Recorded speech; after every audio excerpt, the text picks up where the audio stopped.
så er vi afsted igen. Ja, så er det fredag eftermiddag, aften. Aften, ja. Jette fik lidt sent fri i dag, så vi kom sent afsted, så vi gjorde lige trickset. Tror vi da i hvert fald. Vi har været nede på Fænø Sund og holde. Jamen, det havde jeg sagt til dig, det var umuligt. Og ganske rigtigt. Og fuldstændig optaget. Ja. Så der ligger en campingplads lige i nærheden, så kørte vi bare ind på den. Ja. Og vi vil ikke køre så langt i dag, for vi vil godt lige nyde solen. Og lige nå at have bord og stol ud. Ja, Det trængte vi lidt til. det gjorde vi altså. Og vi er så glade for de her Ja, hønnerne. hønderne. Ja. Ja. Altså, vi mærker ikke, at det kun er 14 grader. Nej.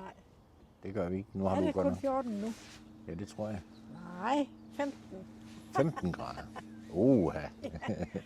Ja, Så man sætter godt i dem, og så er det sådan blødt sæde at komme ned og sætte det i. er så skønt. Ja, det er dejligt.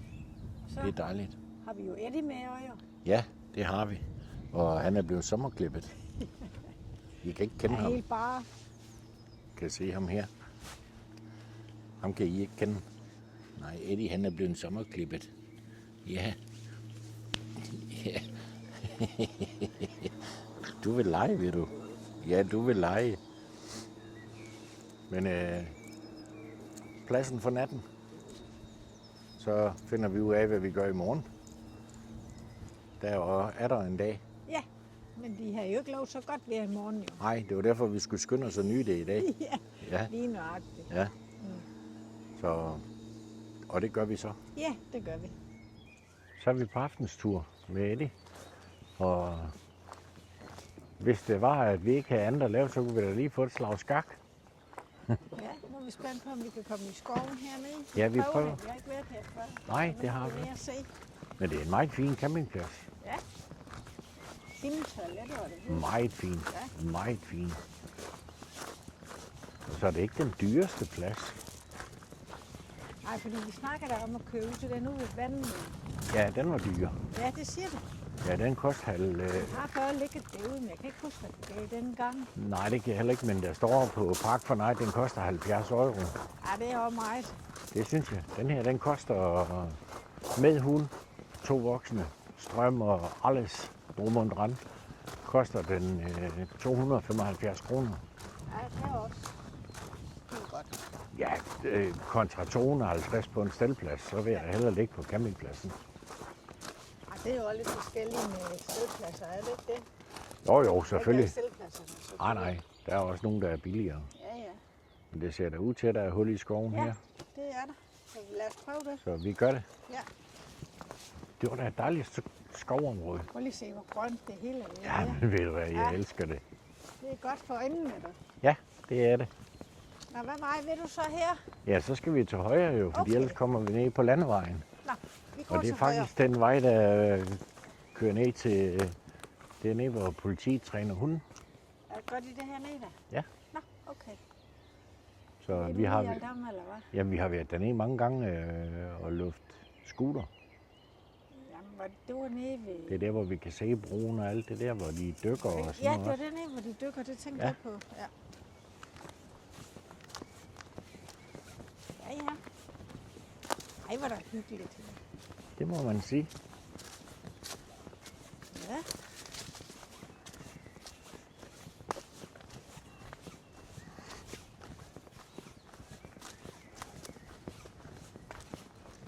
Og der er også stejlt her. Det ved jeg ikke. Det er stejlt. Hvad er det, vi kommer ned til her? Vi kommer ned på vejen dernede, tror jeg. Ja, det gør vi nok alligevel. Ja, men jeg Under tror ikke, omstændigheder. det er jo inde i... du skal ikke Åh. falde. Det var jeg lige ved. Ja, det er jo inde i sådan et område. Det er jo ikke, fordi der kommer den store trafik. Det er jo ikke en motorvej. Nej, det er det ikke. Det er det ikke. Jeg ved heller ikke, om vi kunne have gået den anden vej i skoven, men nu går vi den vej her. Ja. Fordi vi kan. Ja, ja. Eddie. Eddie, plads. Jeg har travlt. Plads, kom.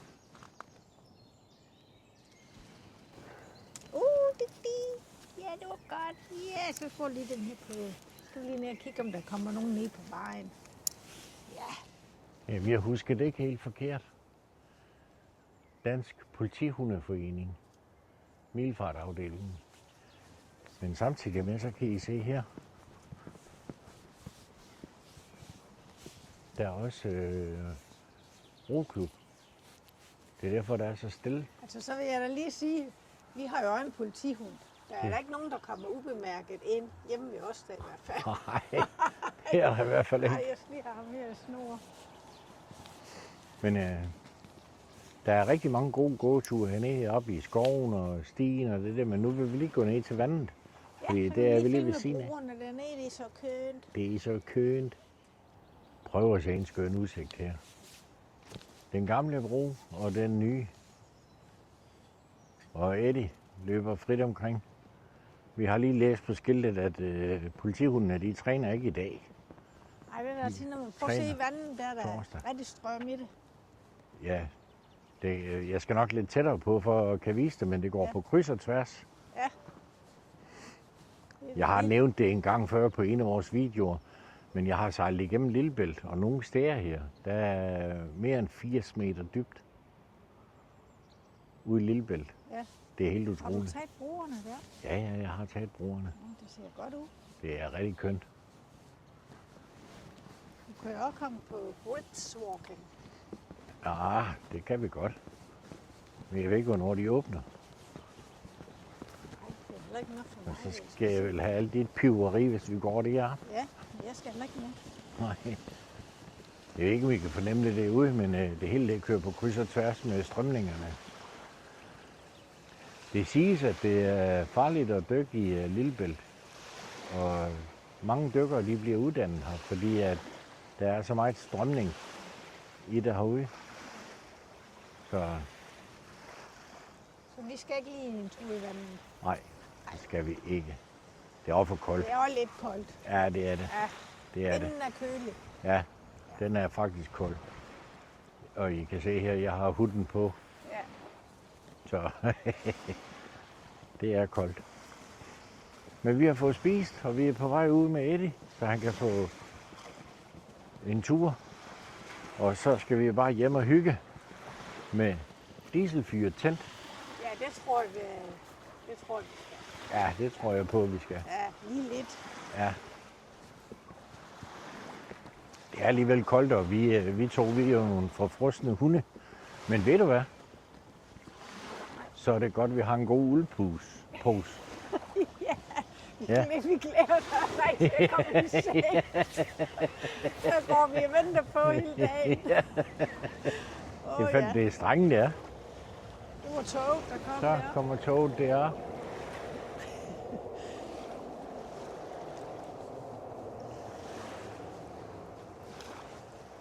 Ja, det er utroligt.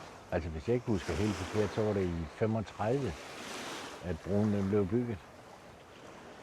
Så Ja, det var det. det er mænd over siden. Så kan vi lige se derude, at der kommer en bayliner.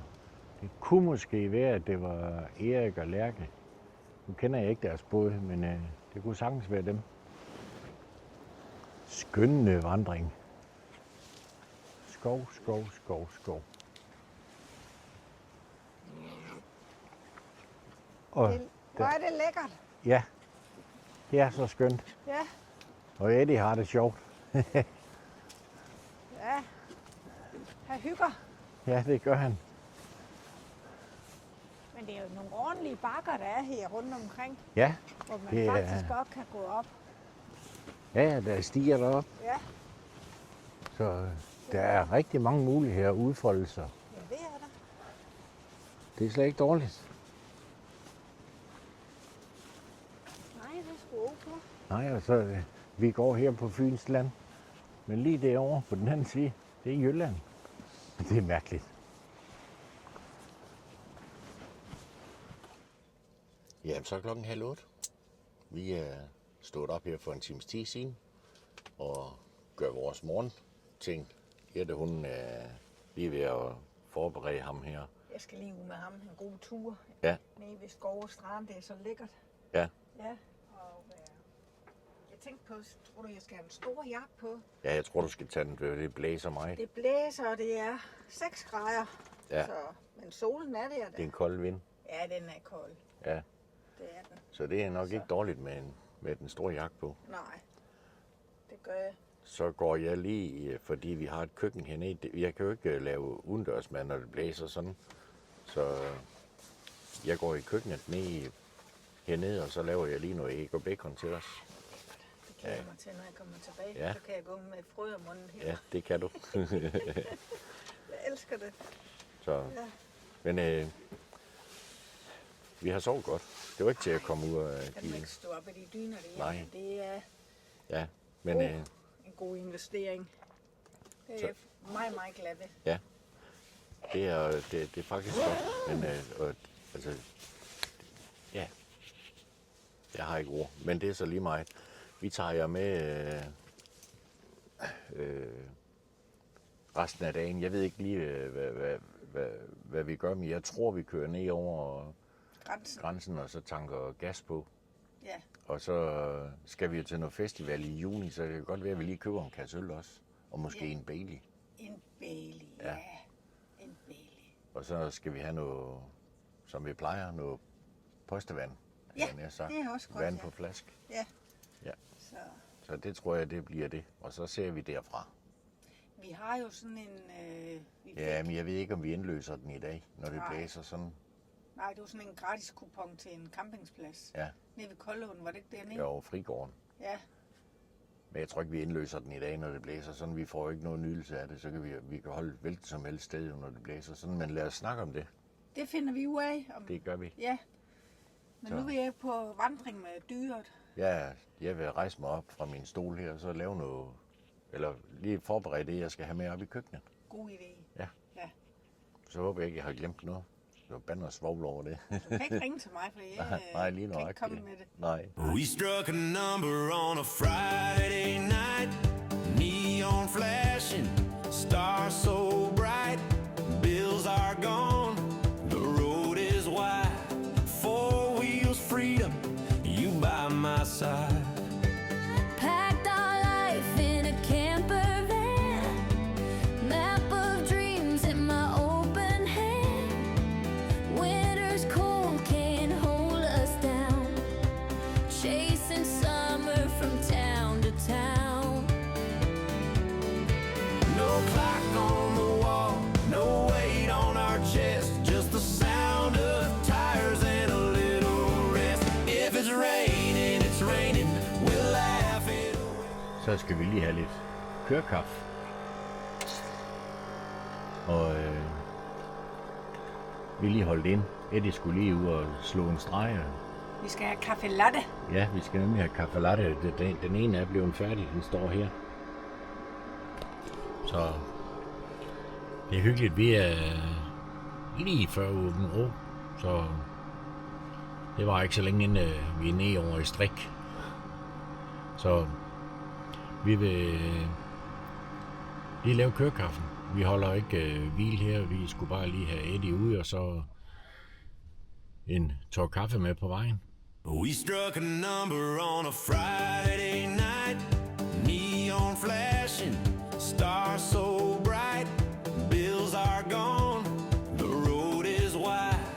Four wheels freedom, you by my side. Til en staldplads. Ja, Der, det er en af slagsen. ja, det synes vi da. Det blæser godt nok en pelikan i dag, men rigtig fin sø, og så er det sådan en bondegårdsplads nær Åben Rå, den her Stelplads Green. Så, og vi har smidt os heroppe i den bagerste ende heroppe. Hvad Så. her det? Svalerne flyver lavt. Hvad er det nu, det betyder? Er det noget med, at så kommer der regn, eller hvad? Jeg kan ikke huske det, skat. Nej, jeg kan heller ikke.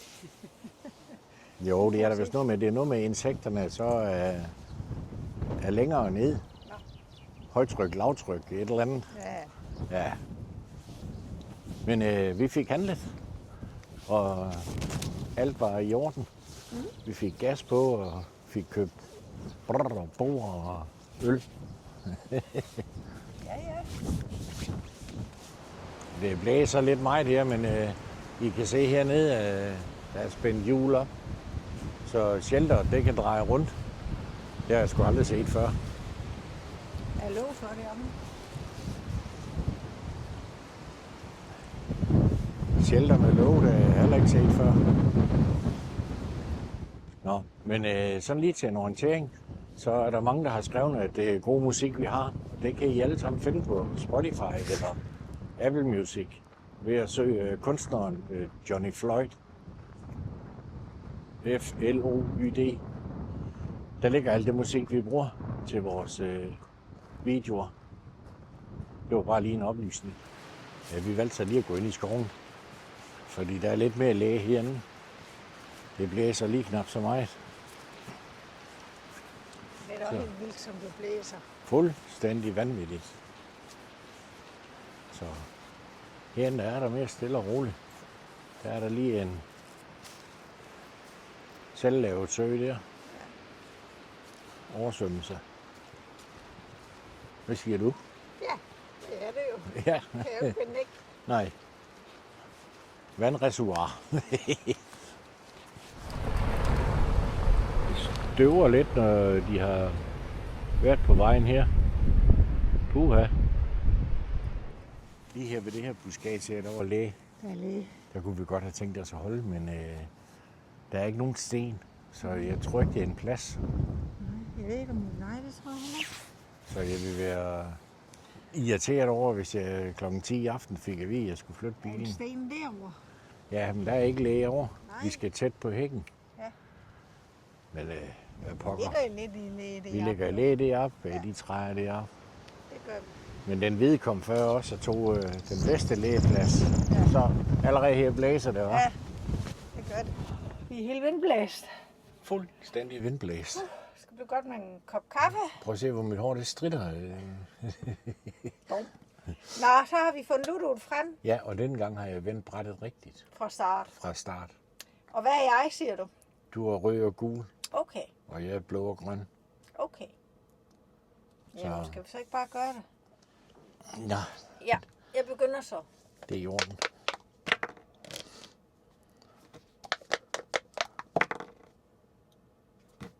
Er det 6 vi skal have? Ja. Nå. Nu skal jeg lige vise dig, hvordan man gør. Okay. Ja. Ej.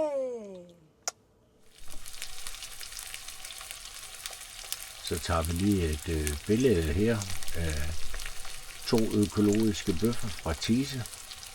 Gulerødder, der er ved at blive sat i kog. Og så skal vi have champignonsauce til. Så det er jo en dejlig menu. Jeg glæder mig. Prøv lige at se. Klokken den er 10 minutter i 8 søndag morgen, og det er diset. Solen er ved at brænde disen af. Men det er da helt fantastisk. Og så er det bare totalt vindstille. Ej, hvor er det lækkert. Og der er kommet en mere der i løbet af natten, og så ligger der en mere længere op. Men det er da helt vildt lækkert.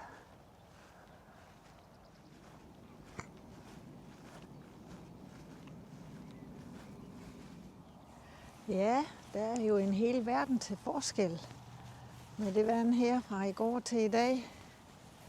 Ikke en vind rører sig. Det er da helt vildt. Jeg er lige ude på morgenturen med Eddie. Det er bare... Ja, det er jo sådan her, det skulle have været i går eftermiddag, så vi kunne have bord og stole ude. Men sådan skulle det ikke være. Men så nyder man det også bare lige lidt ekstra, når det så er det gode vejr kommer. Så kom jeg lige lidt om på den anden side af søen her. Der er lige et par svaner derude. Og der holder en mere bil derovre. Vores kan vi ikke se, den holder over bag ved den hvide derovre, hvis I kan se det. Jamen altså, ja. Hvor er det lækkert altså. Ja, jeg har da godt nok noget via vores sko, for græsset det er jo helt godt, men jeg har da heldigvis Gore-Tex, så jeg får ikke vores strømper. Det er altså lækkert.